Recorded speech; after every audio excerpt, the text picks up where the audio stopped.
Hello, friends, associates, crew, members of the ETS. How's it going? Elyon here.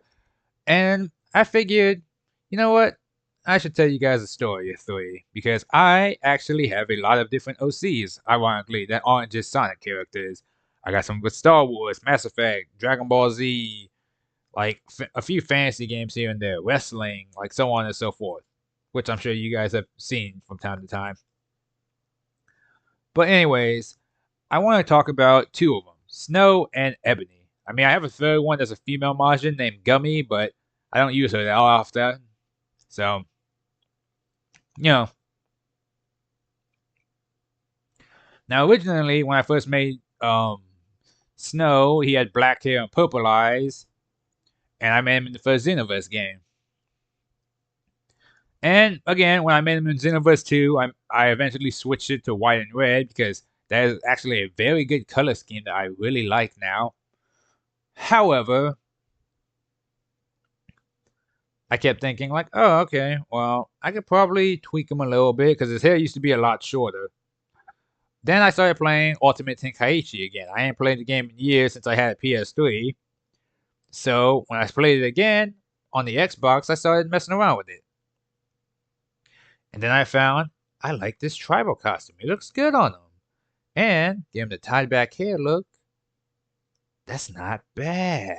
I dig it. And so I revamped his whole look. And with Ebony, she was never mine to begin with. She was gifted to me later on down the line, but originally she belonged to my friend. Also, I'm not panning down.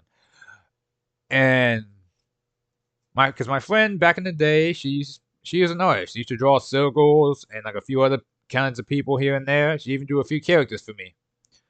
But she was like, I've always wanted a Dragon Ball Z character, but I don't have the game. So I made her Ebony. All I asked for was the hair color and the eyes, I guess. She said same color as both. Done deal, baby blue. And then boom, she became a character. And my friend loved her. And she was like, "Hey, can we ship them together?" I was like, "You want to ship your Saiyan with my Saiyan?" She's like, "Yeah." I was like, "Alright." So now they canonically have two kids. A daughter who is constantly arguing with her mother and really likes her father. And then their son that I completely forgot about. So because I forgot that he even existed, she made him a neglected son with like daddy issues. And I was like, why is that in his lore? So stupid. But I'm getting a bit off topic. Also, just throwing this out there, I like the comparisons between Dragon Ball Z and Sonic characters, but some of them are a bit of a reach, okay?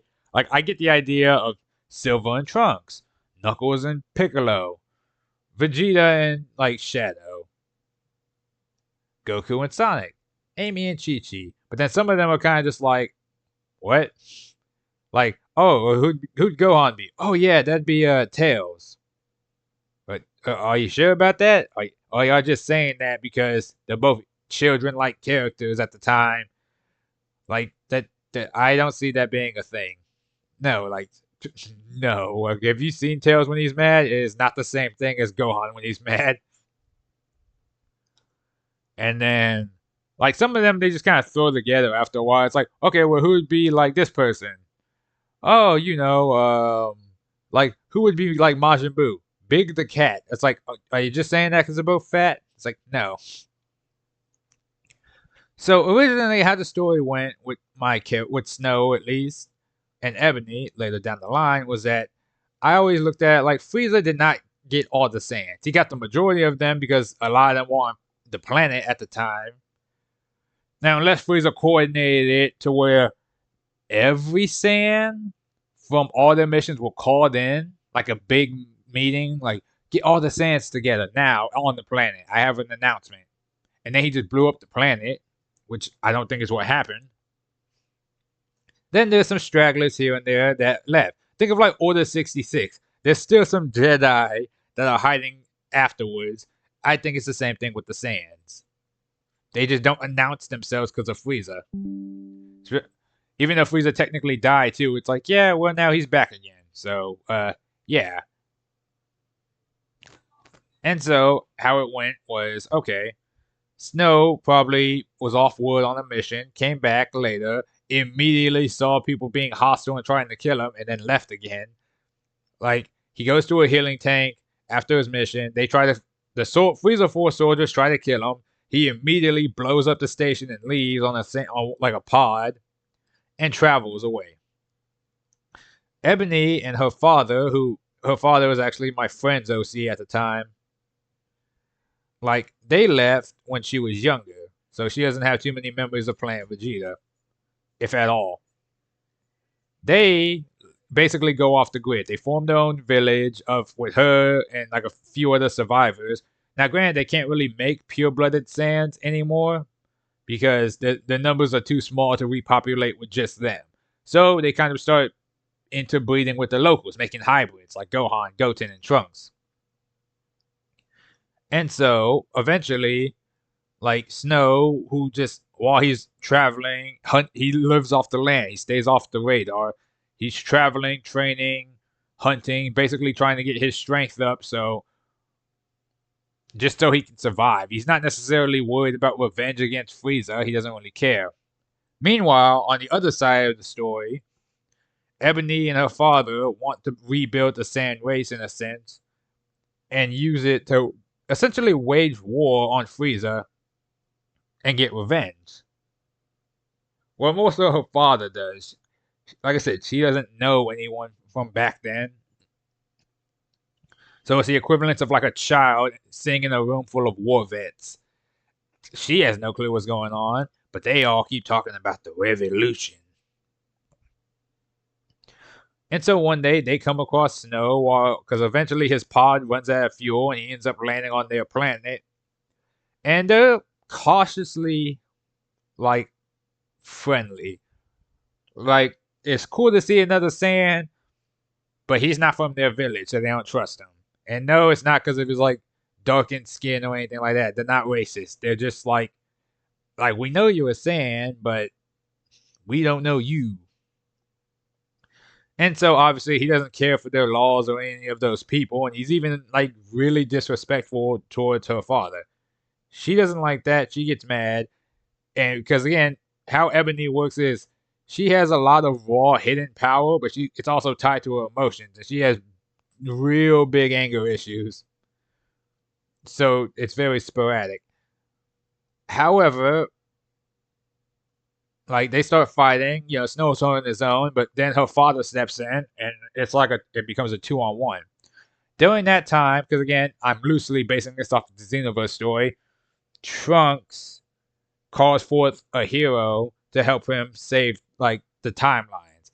Because they're all within such close proximity of each other, like literally all holding on to each other in a sense because they're fighting. Shinron warps one of them away. I leave it ambiguous as to who it is. But all three of them end up going. So once they get there, Trunks is confused, but he's just like, maybe he made a mistake. He's like, hey, I'll take the help. So he basically breaks up their fight and convinces all of them by taunting to fight him so he can see what their strength is at. And one-on-one, they can't really touch him because I prefer the idea of Xenoverse Trunks being the epitome of what Trunks is technically supposed to be. Kind of like the Dragon Ball Heroes version where he just gets stronger.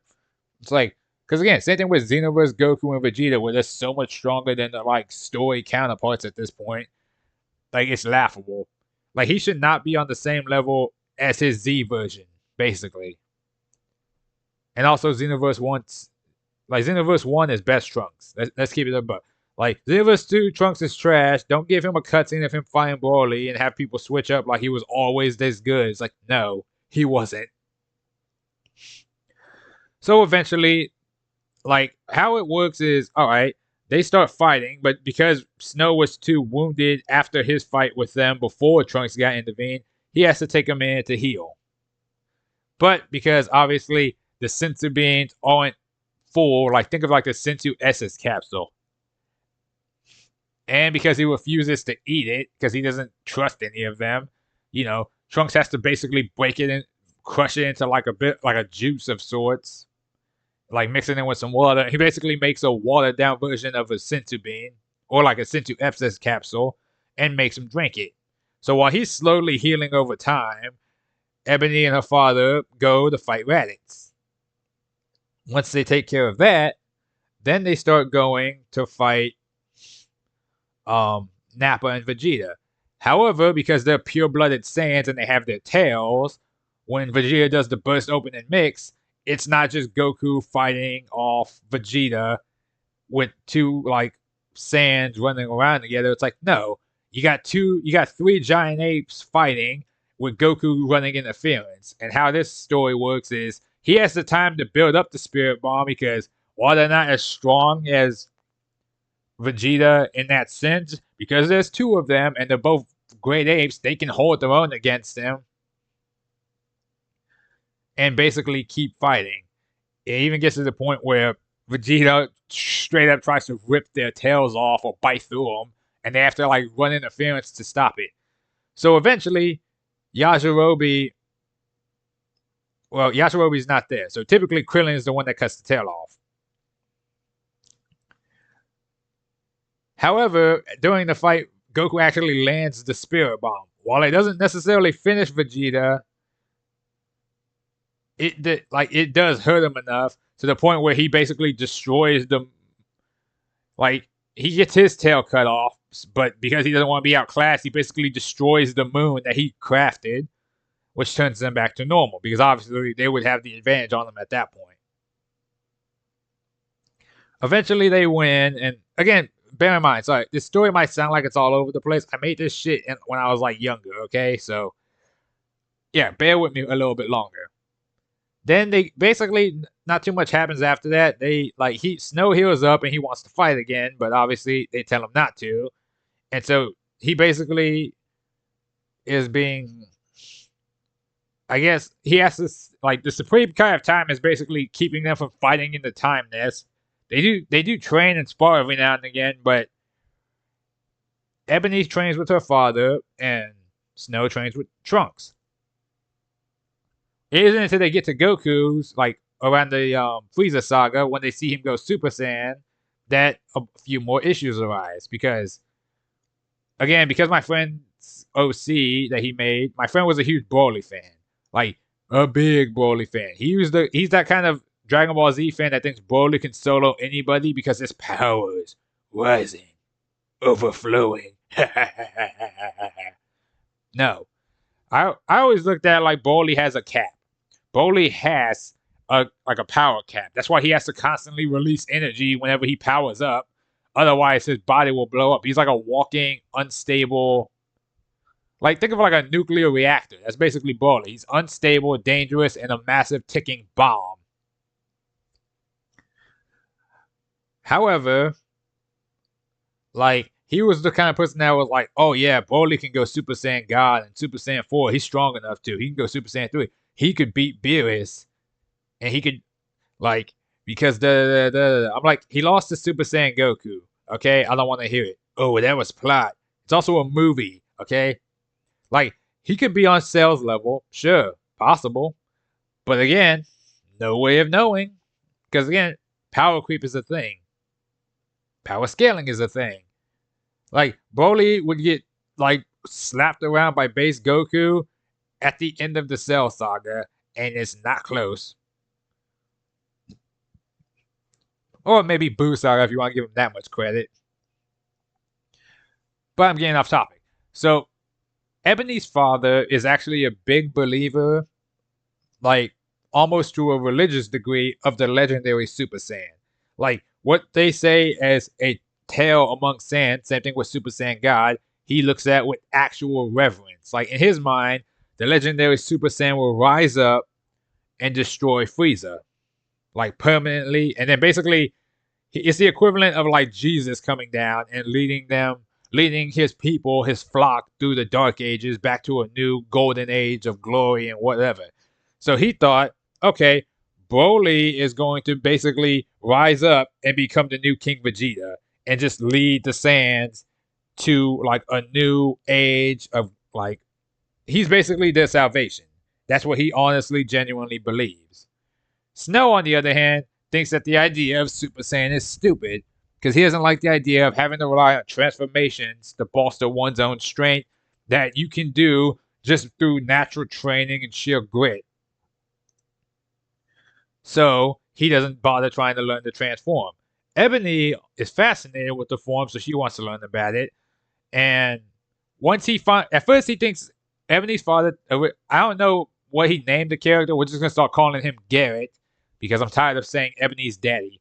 So when he starts like eventually trying to learn it, it falls under the thing of like, okay, he finds out Goku didn't destroy Frieza. Not truly, Trunks did. So he goes and he finds out there was a lot more Saiyans that can go Super Saiyan, especially throughout the Time Patrol. So he looks at it like, okay, these aren't the ones. None of them are the true legendary Super Saiyan.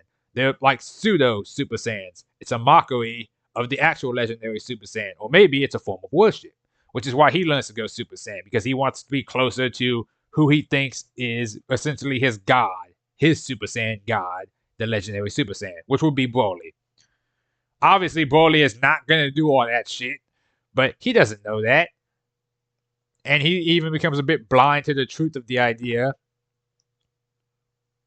But again, he doesn't meet Broly to like at least Xenoverse 2, so that's a whole nother story. Technically, he is in Xenoverse 1, but I don't remember if he was in the story or not, so I don't count it. And so eventually they start training again, and it gets to the point where Ebony actually sneaks away from whenever her father goes to sleep to go check in on Snow. Not just because she finds him like attractive. She's not gonna say it, but she does. It's more along the lines of just like, hey, I actually like he's like eventually he even softens up towards her and goes like, what do you want? She's like, look, you don't have to like me, I don't have to like you, but we do have to work together. And he does the whole thing of like, nah, I fly solo. I don't bother with any of this stuff. Like y'all were just getting in my way. And she basically just says like, look, I don't really have many friends. I don't have a lot of people I can talk to. Everyone just kept looking at me like the chief's daughter and nothing else. Like even the local villagers were afraid of her because they didn't want to upset her dad. So she didn't really have anyone that could just straight up talk to her like how he does, because he's not afraid of either of them and just doesn't care about their hierarchy. So in a sense, he is the closest person that she has to an actual friend that she can talk to. And so, again, as Saiyans do, they start like fighting. And during the fighting, they start gaining a bit more of an appreciation for one another. Like, they don't say it, obviously, but it's like, it's loosely implied that they're starting to develop feelings for one another. So, eventually, her father finds out that she's been sneaking off, and he's not exactly happy about it because he still does not fuck with Snow at all. So he gets mad.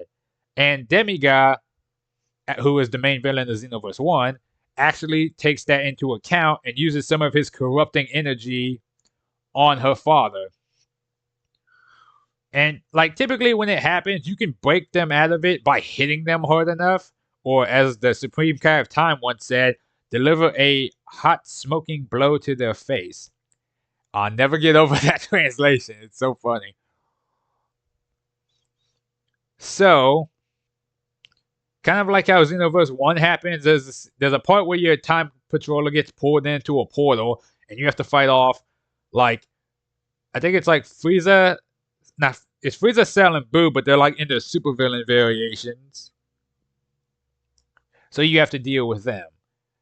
So Snow gets pulled into that one, and again, he only trains his base form. He doesn't even bother learning stuff like the Kaioken because he doesn't want to rely on it.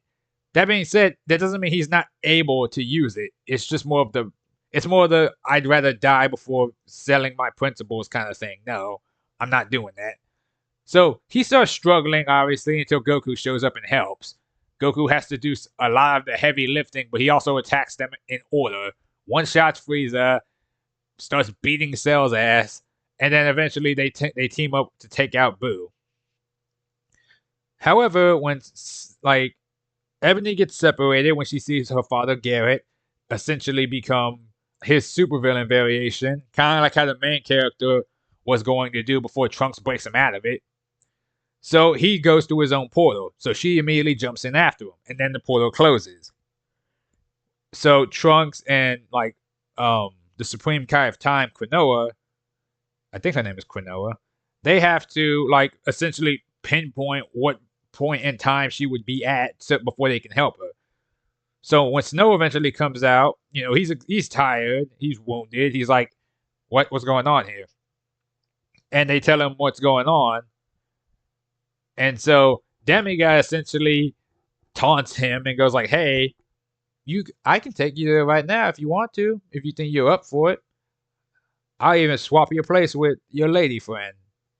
He gets mad and essentially just says, "Do it," because he's using this as a way to destroy them, like have them whittle down their own numbers so they're no longer a real threat to him. So he jumps in and he finds Ebony basically beat to shit and basically on death's door. He has Trunks take her away because he says, "I'll find him by myself. Do not interfere or I'll kill you too." And so Trunks basically just goes like, "I hope you know what you're doing." He takes her and goes to get her healed. She gives him one request: save my father. That's it. And so they start fighting. And obviously, like, Snow is on the back burner because not only is Garrett in his superpowered form, he's also still Super Saiyan. And how it works with transformations that I put between Snow and Ebony is Ebony is very transformation focused. Snow is very like strength focused. His base form is stronger than her base form by a lot. Like it's not even close. However, she's able to transform and push that power further because she worked on those forms to perfect and master them. He has not. So when he transforms, his power level spikes crazy, but he can't really maintain the forms for all that long, so he doesn't do it all that often. When he does, though, that power spike hits very hard. It's like when Goku does the Kaioken times 20 against Frieza. He can do it, he just doesn't. When she does it, she can hold it for a lot longer. It's like so it eventually falls under like the war of attrition. That's how they balance each other out though. When she transforms, she's stronger to fight him. When he transforms, he's stronger than her, but she can last longer than him in these forms. That's always how I looked at it. Plus, he chooses to progress more as a Saiyan. She chooses to follow the lineage that her father was setting, which is how eventually she goes into like the god forms or whatnot. So when they fight, her father gets the upper hand. He gets a few good hits in, does some hit and run tactics, like how he like when he hunts people. But again, the power gap is too wide. So her father starts talking shit and basically taunts him and brings up Ebony. And somehow the idea, because again, Saiyans don't typically show too much emotion like that. The idea of her being dead really pisses him off for some reason.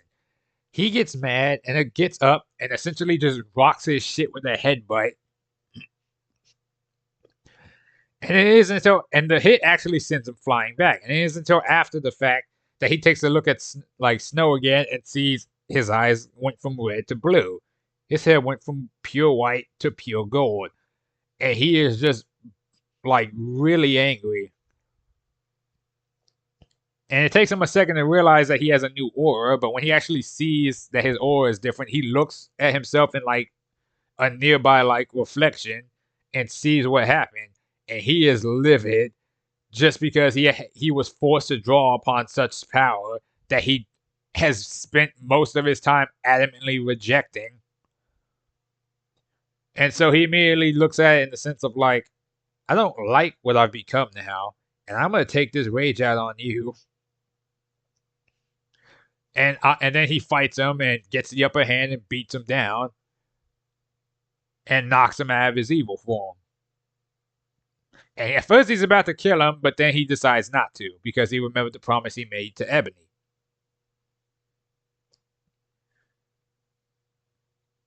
But Demigod tries to reset his evil form, so Snow is unfortunately forced to take him out. And he ends up killing her father. But before Ebony wakes up, they had gathered the Dragon Balls at a certain point.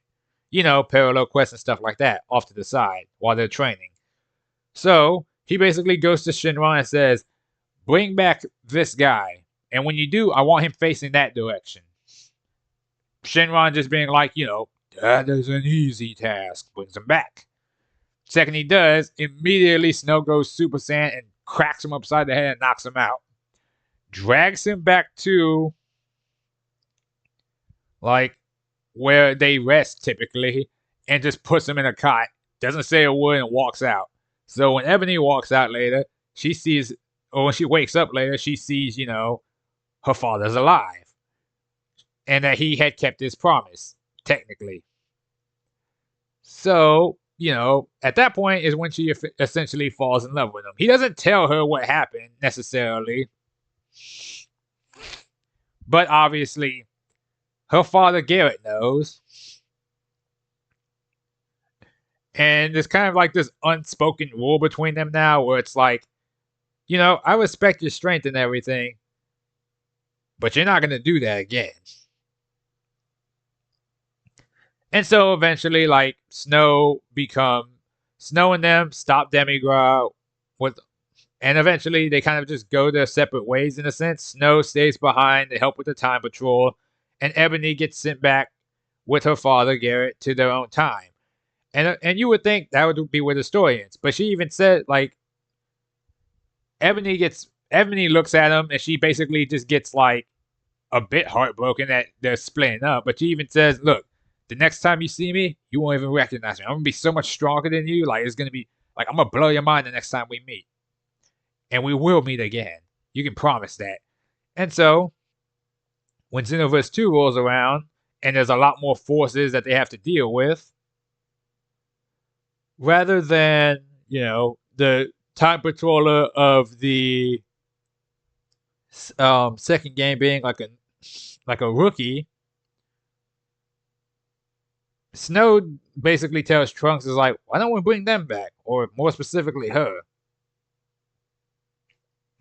For obvious reasons, like, so he hops to the point in time where they would be at, or at least their location, and sends Snow to basically recruit Ebony for said fighting. And yeah, she's a lot stronger than she was when they first met. She's able to go Super Saiyan 2 because obviously that was the power gap or the power ending in Xenoverse 1 outside of, Potential Unleashed and Kaioken. So that's where she was. And obviously Snow is able to go Super Saiyan 3 at this point. They start going into